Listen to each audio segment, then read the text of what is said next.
ಎಲ್ಲರಿಗೂ ನಮಸ್ಕಾರ. ನನ್ನ ಹೆಸರು Akash Durgoji and welcome to Durgo kitchen. Cooking ಕಲಿಬೇಕಂದ್ರೆ ಫಸ್ಟ್ ಇಂಪಾರ್ಟೆಂಟ್ ಸ್ಟೆಪ್ ತರಕಾರಿ ಹೆಚ್ಚೋದು ಹೇಗೆ ಅಂತ ಗೊತ್ತಿರಬೇಕು. ಹೊಸದಾಗಿ ಕಲಿತಿರೋರ್ಗಂತೂ ಇದು ತುಂಬಾ ಇಂಪಾರ್ಟೆಂಟ್.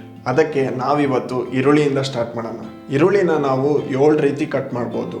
ಅದು ವೆಡ್ಜಸ್ ಆಗಿರ್ಬೋದು, ಪೆಟಲ್ಸ್ ಆಗಿರ್ಬೋದು, ಡೈಸ್ಡ್ ಆಗಿರ್ಬೋದು. ಇದರಲ್ಲಿ 3 ಥರ ಬರುತ್ತೆ: ಸ್ಮಾಲ್ ಡೈಸ್ಡ್, ಮೀಡಿಯಂ ಡೈಸ್ಡ್ ಮತ್ತು ಲಾರ್ಜ್ ಡೈಸ್ಡ್. ನೆಕ್ಸ್ಟ್ ಸ್ಲೈಸಸ್ ಆಗಿರ್ಬೋದು. ಇದರಲ್ಲಿ 2 ಥರ ಬರುತ್ತೆ: ಲೆಂತ್ ವೈಸ್ ಸ್ಲೈಸ್ ಮತ್ತು ಹಾರಿಜಾಂಟಲ್ ಸ್ಲೈಸಸ್. ಅದಾದಮೇಲೆ ರಫ್ಲಿ ಚಾಪ್ ಬರುತ್ತೆ ಮತ್ತು ಫೈನ್ಲಿ ಚಾಪ್ ಬರುತ್ತೆ. ಆಮೇಲೆ ಲಾಸ್ಟಲ್ಲಿ ವೀಲ್ಸ್. ಸೊ ಇದಿಷ್ಟು ರೀತಿಯಲ್ಲಿ ನಾವು ಈರುಳ್ಳಿನ ಕಟ್ ಮಾಡ್ಬೋದು.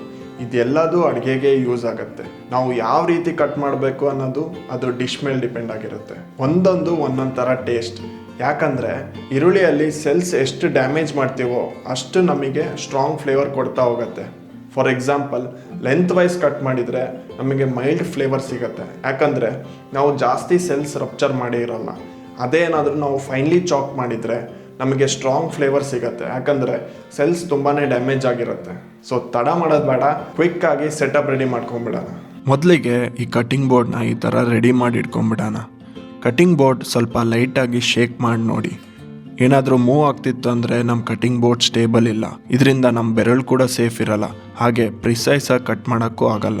ಆ ಥರ ಏನಾದರೂ ಇತ್ತು ಅಂದರೆ ಕೆಳಗೆ ಹಸಿ ಬಟ್ಟೆ ಅಥವಾ ಹಸಿ ಟಿಶ್ಯೂ ಪೇಪರ್ ಇಡಿ. ಇದರಿಂದ ಕಟಿಂಗ್ ಬೋರ್ಡ್ ಸ್ಟೇಬಲ್ ಆಗಿರುತ್ತೆ.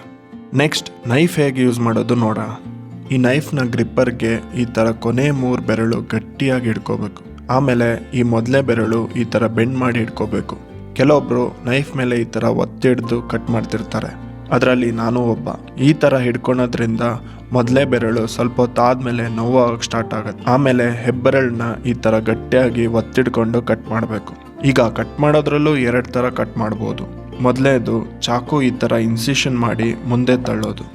ಎರಡನೇದು, ಚಾಕುನ ಇನ್ಸಿಷನ್ ಮಾಡಾದ್ಮೇಲೆ ಹಿಂದೆ ಎಳೆಯೋರು. 2 ಥರ ಕರೆಕ್ಟೇ. ನಿಮಗೆ ಯಾವ್ದು ಕಂಫರ್ಟಬಲ್ ಆಗುತ್ತೋ ಆ ಥರ ಕಟ್ ಮಾಡಿ. ಕೆಲವೊಬ್ಬರು ಬೆರಳು ಉದ್ದ ಇಟ್ಟು ಕಟ್ ಮಾಡ್ತಿರ್ತಾರೆ. ಇದರಿಂದ ಕೆಲವೊಮ್ಮೆ ಬೆರಳು ಚಾಕು ಇನ್ಸಿಷನ್ ಆಗೋ ಚಾನ್ಸಸ್ ಇರುತ್ತೆ. ಅದಕ್ಕೆ ಈ ಮೊದಲೇ ಬೆರಳು ಮತ್ತು ಮಧ್ಯದ ಬೆರಳು ಕ್ಲಾ ರೀತಿಯಾಗಿ ಹಿಡ್ಕೋಬೇಕು. ಇದರಿಂದ ಬೆರಳು ಮೇಲೆ ಚಾಕು ಹರಿದಾಡಲ್ಲ. ಆಮೇಲೆ ಮಧ್ಯದ ಬೆರಳು ಮೊದಲೇ ಬೆರಳಿಗಿಂತ ಸ್ವಲ್ಪ ಹಿಂದಿರಬೇಕು, ಯಾಕಂದರೆ ಮಧ್ಯದ ಬೆರಳು ಇನ್ನೂ ಹಿಂದಕ್ಕೆ ಎಷ್ಟಿದೆ ಅಂತ ಗೈಡ್ ಮಾಡ್ತಿರ್ಬೇಕು. ಆಮೇಲೆ ಮೊದಲೇ ಬೆರಳು ಚಾಕುಯಿಂದ ಒಂದೊಂದು ಸ್ಲೈಸ್ ಆಗಬೇಕಾದ್ರೆ ಮೆಲ್ಲಕ್ಕೆ ಹಿಂದೆ ಬರ್ತಿರ್ಬೇಕು. ಹಾಗೆ ಮೊದಲೇ ಬೆರಳು ಚಾಕುಗೆ ಈ ಥರ ವಾಲಿರಬೇಕು. ಆಮೇಲೆ ಚಾಕು ಜಾಸ್ತಿ ಮೇಲಕ್ಕೂ ಎತ್ತಬಾರ್ದು, ಮೊದಲೇ ಬೆರಳಿಗಿಂತ ಸ್ವಲ್ಪ ಕಮ್ಮಿ ಇರಬೇಕು. ಹೊಸದಾಗಿ ಕಲಿತಿರೋರಿಗೆ ಅವಸರದಲ್ಲಿ ತರಕಾರಿ ಹೆಚ್ಚಬಾರ್ದು. ಮೊದಲು ಸ್ಲೋ ಆಗಿ ಸ್ಟಾರ್ಟ್ ಮಾಡಿ, ಪ್ರಾಕ್ಟೀಸ್ ಆದಮೇಲೆ ಅದೇ ಫಾಸ್ಟ್ ಆಗ್ತಾ ಹೋಗುತ್ತೆ. ನಾನು ಇನ್ನೂ ಫಸ್ಟ್ ಫೇಸಲ್ಲೇ ಇದ್ದೀನಿ. ಈರುಳ್ಳಿ ಕಟ್ ಮಾಡೋಕ್ಕಿಂತ ಮುಂಚೆ ಫಸ್ಟ್ ಈರುಳ್ಳಿನ ಕ್ಲೀನ್ ಮಾಡ್ಕೊಳೋಣ. ಈರುಳ್ಳಿ ಮೇಲೆ ಈ ಥರ ಒಂದು ಫೆದರ್ ಸ್ಕಿನ್ ಇರುತ್ತೆ. ಇದನ್ನು ಕೈಯಲ್ಲಿ ಆರಾಮ್ಸೆ ತೆಗಿಬೋದು. ಇದ್ರ ಕೆಳಗೆ ಇನ್ನೊಂದು ಲೇಯರ್ ಇರುತ್ತೆ, ಅದು ಸ್ವಲ್ಪ ಕಷ್ಟ. ಅದಕ್ಕೆ ಫಸ್ಟ್ ಈರುಳ್ಳಿಯ ಕೆಳಭಾಗ ರೂಟ್ ಮತ್ತು ಈರುಳ್ಳಿಯ ಮೇಲಿನ ಭಾಗ ಟಿಪ್, ಈ ಎರಡನ್ನೂ ಸ್ವಲ್ಪ ತೆಗಿಬೇಕು. ಇದನ್ನು ಈ ಥರ ಕಟ್ ಮಾಡಿ ಅಡ್ಡ ಮಲಗಿಸ್ಬೇಕು. ನೆಕ್ಸ್ಟ್, ಇದ್ರ ಮಧ್ಯಭಾಗದಲ್ಲಿ ಕಟ್ ಮಾಡಿದರೆ ಸಿಪ್ಪೆ ಈಗ ಆರಾಮ್ಸೆ ಹೊರಗೆ ಬರುತ್ತೆ.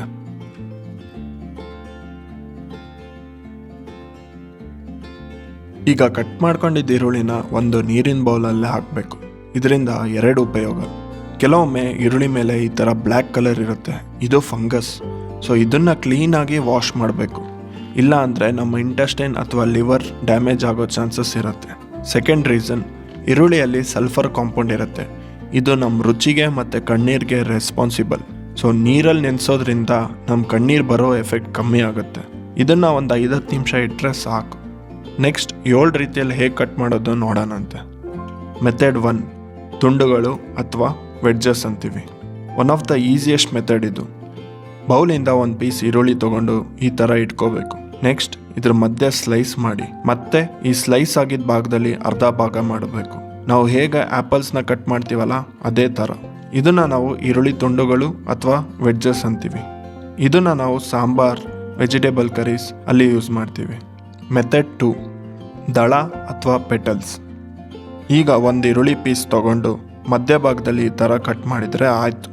ಆಮೇಲೆ ಆ ಕಟ್ಟಾಗಿದ್ದ ಪೀಸ್ನ ಈ ಥರ ಸ್ವಲ್ಪ ಪ್ರೆಷರ್ ಹಾಕಿದರೆ ಸಾಕು, ಲೇಯರ್ಸ್ ಥರ ಓಪನ್ ಆಗಿ ಈ ಥರ ದಳ ಅಥವಾ ಪೆಟಲ್ಸ್ ಥರ ಬರುತ್ತೆ. ಇದನ್ನು ನಾವು ಚೈನೀಸ್ ಸ್ಟಾರ್ಟರ್ಸ್ ಅಥವಾ ತಂದೂರ್ ಐಟಮ್ಸಲ್ಲಿ ಯೂಸ್ ಮಾಡ್ತೀವಿ. ಮೆಥಡ್ 3, ಚದರ ತುಂಡುಗಳು ಅಥವಾ ಡೈಸ್ಡ್. ಇದರಲ್ಲಿ 3 ಥರ ಇದೆ: ಸಣ್ಣ ಚದರ, ಮಧ್ಯ ಚದರ, ದೊಡ್ಡ ಚದರ. ಸಣ್ಣ ಚದರ ಅಥವಾ ಸ್ಮಾಲ್ ಡೈಸ್ಡ್, ಇದನ್ನು ನಾವು 4 ಕಟ್ ಮಾಡಿ 5 ಭಾಗವಾಗಿ ಮಾಡಬೇಕು. ಆಮೇಲೆ ಇದನ್ನು ತಿರುಗಿಸಿ ಮತ್ತೆ 4ರಿಂದ 5 ಭಾಗ ಮಾಡಬೇಕು. ಇದನ್ನು ನಾವು ಆಮ್ಲೆಟ್, ಉಪ್ಮಾ, ಸ್ಯಾಂಡ್ವಿಚ್ಗೆಲ್ಲ ಯೂಸ್ ಮಾಡ್ತೀವಿ. ಮಧ್ಯ ಚದರ ಅಥವಾ ಮೀಡಿಯಮ್ ಡೈಸ್ಡ್, ಇದನ್ನು ನಾವು 4 ಭಾಗವಾಗಿ ಮಾಡಬೇಕು. ಮತ್ತೆ ತಿರುಗಿಸಿ ಮತ್ತೆ 4 ಭಾಗ ಮಾಡಬೇಕು. ಇದು ಮಧ್ಯ ಚದರ. ಇದನ್ನು ನಾವು ಕರೀಸ್, ಸಬ್ಜಿಗೆ ಯೂಸ್ ಮಾಡ್ತೀವಿ. ದೊಡ್ಡ ಚದರ ಅಥವಾ ಲಾರ್ಜ್ ಡೈಸ್ಡ್, ಇದನ್ನು ನಾವು 3 ಭಾಗವಾಗಿ ಮಾಡಬೇಕು. ಆಮೇಲೆ ಮತ್ತೆ ತಿರುಗಿಸಿ 3 ಭಾಗ ಮಾಡಬೇಕು. ಇದನ್ನು ನಾವು ವೆಜಿಟೇಬಲ್ ಗ್ರೇವೀಸ್ ಅಥವಾ ಸ್ಲೋ ಕುಕ್ ಮಾಡ್ತೀವಲ್ಲ ಅಲ್ಲಿ ಯೂಸ್ ಮಾಡ್ತೀವಿ. Method 4, slices. ಇದರಲ್ಲಿ 2 ಥರ: ಉದ್ದವಾಗಿ ಕತ್ತರಿಸಿದ ಈರುಳ್ಳಿ ಅಥವಾ ಲೆಂತ್ ವೈಸ್ ಸ್ಲೈಸ್ ಅಂತೀವಿ. ಇನ್ನೊಂದು ಅಗಲವಾಗಿ ಕತ್ತರಿಸಿದ ಈರುಳ್ಳಿ, ಇದನ್ನು ನಾವು ಹಾರಿಜಾಂಟಲ್ ಸ್ಲೈಸ್ ಅಂತೀವಿ. ಸೊ ಫಸ್ಟ್, ಈ ಥರ ಈರುಳ್ಳಿಯಲ್ಲಿ ಲೈನ್ಸ್ ಇದೆ ಅಲ್ಲ, ಇದೇ ಲೈನ್ಸ್ ಫಾಲೋ ಮಾಡಿ ನಾವು ಈರುಳ್ಳಿನ ಕಟ್ ಮಾಡಬೇಕು. ಹೊಸದಾಗಿ ಕಲಿತಿರೋರಿಗೆ ಇದನ್ನು ಹುಷಾರಾಗಿ ಮಾಡಬೇಕು. ಮೊದಲು ಇನ್ಸಿಷನ್ ಮಾಡಿ ಆಮೇಲೆ ಚಾಕುನ ಮುಂದಕ್ಕೆ ಅಥವಾ ಹಿಂದಕ್ಕೆ ಪುಷ್ ಮಾಡಿ ಸ್ಲೈಸಸ್ ಮಾಡಬೇಕು. ಕೆಲವೊಂದು ಸಲ ನೈಫ್ ಸ್ಲಿಪ್ ಆಗುತ್ತೆ, ದಟ್ಸ್ ಓಕೆ. ಜಸ್ಟ್ ತಿನ್ನಾಗಿ ಕಟ್ ಮಾಡೋಕ್ಕೆ ಟ್ರೈ ಮಾಡಿ. ಅರ್ಧ ಆದಮೇಲೆ ಅಷ್ಟು ಗ್ರಿಪ್ ಇರಲ್ಲ. ಸೊ ಇವಾಗ ಇದನ್ನು ಉಲ್ಟಾ ತಿರುಗಿಸಿ ಮತ್ತೆ ಅದೇ ಥರ ಸ್ಲೈಸಸ್ ಮಾಡ್ತಾ ಹೋಗಿ. ಇದನ್ನು ನಾವು ಬಿರಿಯಾನಿಯಲ್ಲಿ ಬರಿಸ್ತಾ ಮಾಡೋಕ್ಕೆ ಅಥವಾ ಆನಿಯನ್ ಪಕೋಡ ಮಾಡೋಕ್ಕೆ ಈ ಥರ ಕಟ್ ಮಾಡ್ತೀವಿ. Next, horizontal slices. ನಾವು ಆಗಲೇ ಲೈನ್ಸ್ ಫಾಲೋ ಮಾಡಿದ್ವಿ, ಈಗ ಅದರ ಉಲ್ಟಾ ಮಾಡಬೇಕಷ್ಟೆ. ಇದನ್ನು ಈ ಥರ ತಿರುಗಿಸಿ ನಮ್ಮ ಬೆರಳು ಮತ್ತು ನೈಫ್ನ ಈ ಥರ ಫರ್ಮ್ ಆಗಿ ಹಿಡ್ಕೋಬೇಕು. ಆಮೇಲೆ ಇನ್ಸಿಷನ್ ಮಾಡಿ ಸ್ಲೈಸ್ ಮಾಡ್ತಾ ಹೋಗಬೇಕು. ಇದು ಕಟ್ಟಾದ್ಮೇಲೆ ಅರ್ಧ ಚಂದ್ರ ಥರ ಕಾಣುತ್ತೆ, ಅದಕ್ಕೆ ಇದನ್ನು ಅರ್ಧ ಚಂದ್ರ ಕೂಡ ಕರೀತಾರೆ. ಇದನ್ನು ನಾವು ಬರ್ಗರ್ಸ್, ಸ್ಯಾಂಡ್ವಿಚ್ಗೆಲ್ಲ ಯೂಸ್ ಮಾಡ್ತೀವಿ. ನೆಕ್ಸ್ಟ್ ಮೆಥಡ್, ಸಣ್ಣದಾಗಿ ಕಟ್ ಮಾಡೋದು ಅಥವಾ ರಫ್ಲಿ ಚಾಪ್ಡ್. ಇದಕ್ಕೆ ನಾವು ಚಾಕುವಿನ 1/4 ಭಾಗ ಯೂಸ್ ಮಾಡಿ 95% ಈರುಳ್ಳಿನ ಈ ಥರ ಇನ್ಸಿಷನ್ ಮಾಡಬೇಕು. ಪೂರಾ ಕಟ್ ಮಾಡಿದರೆ ಸಪ್ರೇಟ್ ಆಗುತ್ತೆ, ಆಮೇಲೆ ಸಣ್ಣದಾಗಿ ಕಟ್ ಮಾಡೋಕ್ಕೆ ಕಷ್ಟ ಆಗುತ್ತೆ. ಆಮೇಲೆ ಈರುಳ್ಳಿಯ ಕೆಳಭಾಗದಲ್ಲಿ ಈ ಥರ 2 ಇಲ್ಲ 3 ಇನ್ಸಿಷನ್ ಮಾಡಿ ಇದನ್ನು 95% ಅಷ್ಟು ಕಟ್ ಮಾಡಬೇಕು. ಕಟ್ಟೆಲ್ಲ ಆದಮೇಲೆ ಈ ಥರ ಬಿಗಿಯಾಗಿ ಹಿಡ್ಕೊಂಡು ಆಗಲೇ ಹೇಗೆ ಸ್ಲೈಸಸ್ ಮಾಡಿದ್ವೋ ಅದೇ ಥರ ಈಗ ಮಾಡ್ತಾ ಹೋಗಿ. ಇವಾಗ ಸಣ್ಣದಾಗಿ ಕಟ್ ಆಗ್ತಿದೆ, ಲಾಸ್ಟ್ಗೆ ಒಂಚೂರು ಉಳಿಯುತ್ತೆ, ಅದನ್ನು ಸಪ್ರೇಟಾಗಿ ಕಟ್ ಮಾಡಿ. ಇದನ್ನು ನಾವು ದಾಲ್ ಅಥವಾ ಮನೆಯಲ್ಲೇ ಮಾಡೋ ಕರೀಸ್ಗೆ ಯೂಸ್ ಮಾಡ್ತೀವಿ. ನೆಕ್ಸ್ಟ್ ಮೆಥಡ್, ತುಂಬ ಸಣ್ಣದಾಗಿ ಕಟ್ ಮಾಡೋದು ಅಥವಾ ಮಿನ್ಸ್ಡ್ ಅಂತೀವಿ. ಇದನ್ನು ಸೇಮ್ ಆಗಲೇ ಹೇಗೆ ಮಾಡಿದ್ವೋ ಅದೇ ಥರ ಕಟ್ ಮಾಡಿ ಇಟ್ಕೋಬೇಕು.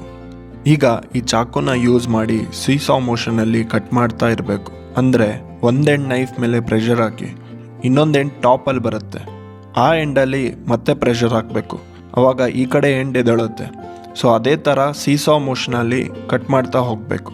ಇದು ಸ್ವಲ್ಪ ಟೈಮ್ ಹಿಡಿಯುತ್ತೆ, ಬಟ್ ಪೇಸ್ಟ್ ಥರ ಆಗೋ ತನಕ ಮಾಡಬೇಕು. ಇದನ್ನು ನಾವು ಕಟ್ಲೆಟ್, ಸ್ಟಫಿಂಗ್ ಅಥವಾ ಪಾನಿಪುರಿಯಲ್ಲೆಲ್ಲ ಯೂಸ್ ಮಾಡ್ತೀವಿ. ಮೆಥಡ್ 7, ಪೂರ್ಣಚಂದ್ರ ಅಥವಾ ವೀಲ್ಸ್. ಈ ಮೆಥಡ್ ಎಲ್ಲ ಮೆಥಡ್ಗಿಂತ ಸ್ವಲ್ಪ ಡಿಫ್ರೆಂಟ್. ಇಲ್ಲಿ ಸಿಪ್ಪೆ ಸುಲಿಯೋದು ಮತ್ತು ಕಟಿಂಗ್ ಸ್ವಲ್ಪ ಡಿಫ್ರೆಂಟ್ ಇದೆ. ಮೊದಲು ರೂಟ್ ಮತ್ತು ಟಿಪ್ನ ಕಟ್ ಮಾಡ್ಕೊಂಬಿಡೋಣ, ಇದು ಸೇಮ್. ಆಮೇಲೆ ಈ ಸಿಪ್ಪೆನ ನೈಫಿಂದ ಈ ಥರ ಸ್ವಲ್ಪ ಇನ್ಸಿಷನ್ ಮಾಡಿ ಸಿಪ್ಪೆ ಸುಲ್ಕೊಂಬಿಡೋಣ. ಈಗ ಈರುಳ್ಳಿನ ಅಡ್ಡ ಅಲ್ಲ ಉದ್ದ ಮಲಗಿಸ್ಬೇಕು. ಈ ಥರ ಉದ್ದ ಮಲಗಿಸಿ ನಾವು ಆಗಲೇ ಸ್ಲೈಸಸ್ ಮಾಡಿದ್ವಲ್ಲ ಅದೇ ಥರ ಇಲ್ಲಿ ಸ್ವಲ್ಪ ಥಿಕ್ನೆಸ್ ಬಿಟ್ಟು ಈ ಥರ ಸ್ಲೈಸ್ ಮಾಡ್ತಾ ಹೋದರೆ ಚಂದ್ರದ ಥರ ಕಾಣ್ತಾ ಇರುತ್ತೆ. ಇದ್ರ ಥಿಕ್ನೆಸ್ ನಾವು ಅಡ್ಜಸ್ಟ್ ಮಾಡ್ಕೋಬೋದು. ಇದನ್ನು ನಾವು ಯೂಶಲಿ ಡಾಬಾಸಲ್ಲೆಲ್ಲ ನೋಡಿರ್ತೀವಿ, ರೋಟಿ ಕರಿ ಜೊತೆ ಎಲ್ಲ ಕೊಡ್ತಿರ್ತಾರೆ, ಅಥವಾ ಗಾರ್ನಿಷ್ ಮಾಡೋಕ್ಕೆಲ್ಲ ಯೂಸ್ ಮಾಡ್ತೀವಿ. ನೋಡಿದ್ರಲ್ಲ, ಈರುಳ್ಳಿನ ನಾವು ಎಷ್ಟು ರೀತಿಯಲ್ಲಿ ಕಟ್ ಮಾಡಿದ್ವಂತ. ಒಂದೊಂದು ಥರ ಟೇಸ್ಟ್ ಇರುತ್ತೆ. ನೀವು ಒಂದ್ಸತಿ ಟ್ರೈ ಮಾಡಿ. ಹಾಗೆ ಈ ಚಾನಲ್ಗಿನ್ನೂ ಸಬ್ಸ್ಕ್ರೈಬ್ ಆಗಿಲ್ಲ ಅಂದರೆ ಸಬ್ಸ್ಕ್ರೈಬ್ ಆಗಿ ಅಂತ ಹೇಳ್ತಾ ಮತ್ತೆ ನೆಕ್ಸ್ಟ್ ವಿಡಿಯೋಲಿ ಸಿಗೋಣ. ನಮಸ್ಕಾರ.